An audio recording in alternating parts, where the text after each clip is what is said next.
Imagine a world where winter is not a season, it is nearly endless darkness, where temperatures can fall below -40 degrees Celsius and winds can reach hurricane force.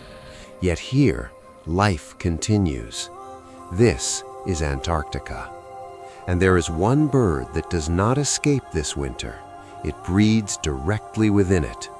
This is the emperor penguin, the only bird on Earth to breed during Antarctica's harshest months, and one of the most physically remarkable animals ever studied. Today, we explore how they survive, why this life cycle evolved, and what science has learned about this extraordinary species.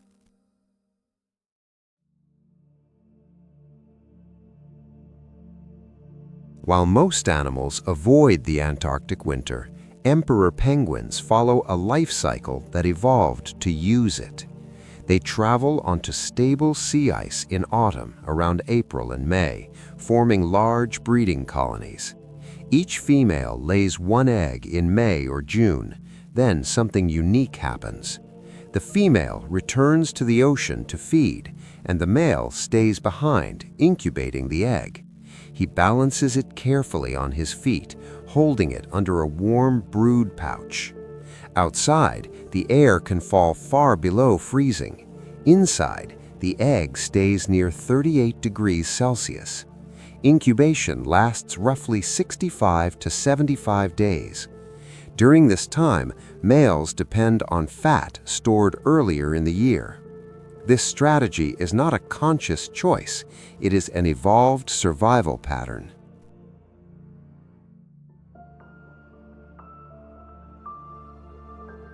Winter arrives, the sun disappears, wind sweeps across the ice. Emperor penguins stand together, protecting the eggs, remaining as still as possible to conserve energy. Eventually, in midwinter, usually around July, the chicks begin to hatch, tiny, fragile, only about 150 to 200 grams. They cannot control their own body temperature yet, so they stay protected under the parent's warm pouch. Life begins in one of the harshest places on Earth.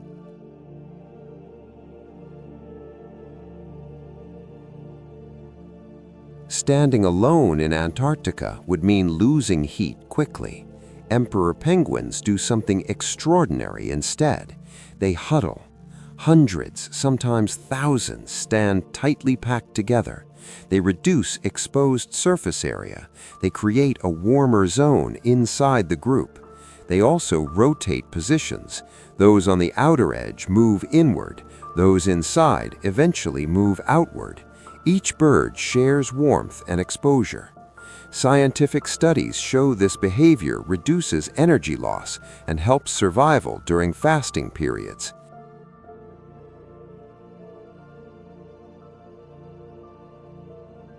As chicks grow stronger, they generally form creches, groups of young penguins standing together for warmth while parents leave to feed at sea. After feeding at sea, the females return. Now they feed the chick. Parents then begin alternating roles.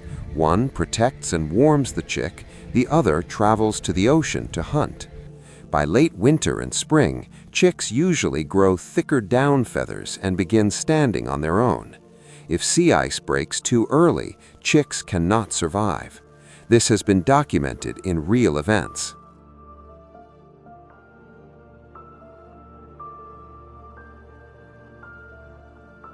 Emperor penguins are physically adapted to this environment. They have densely packed feathers, insulating down underneath, and a substantial fat layer. They can maintain a core body temperature near 38 degrees Celsius even when the surrounding air is extremely cold. On land, they trap air in their feathers for insulation. In water, they flatten their feathers for speed and waterproofing.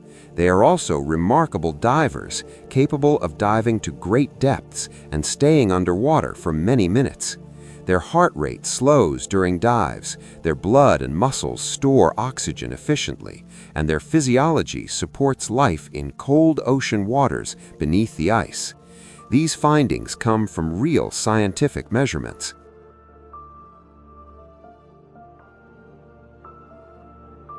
Emperor penguins depend on stable winter sea ice.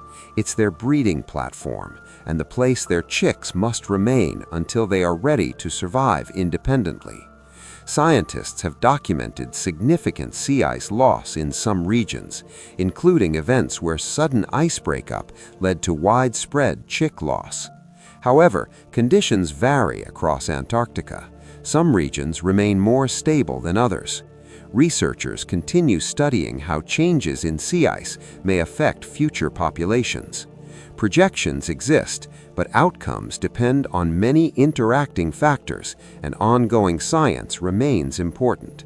What is certain is this: stable winter sea ice is essential to their breeding success.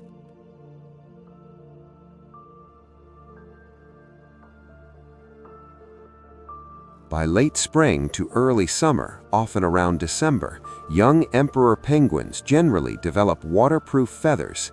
They are now nearly adult-sized. They leave the colony and enter the ocean for the first time. The roughly 9 to 10-month breeding cycle reaches its end. Adults feed, recover, and eventually prepare for the next season, and the cycle continues.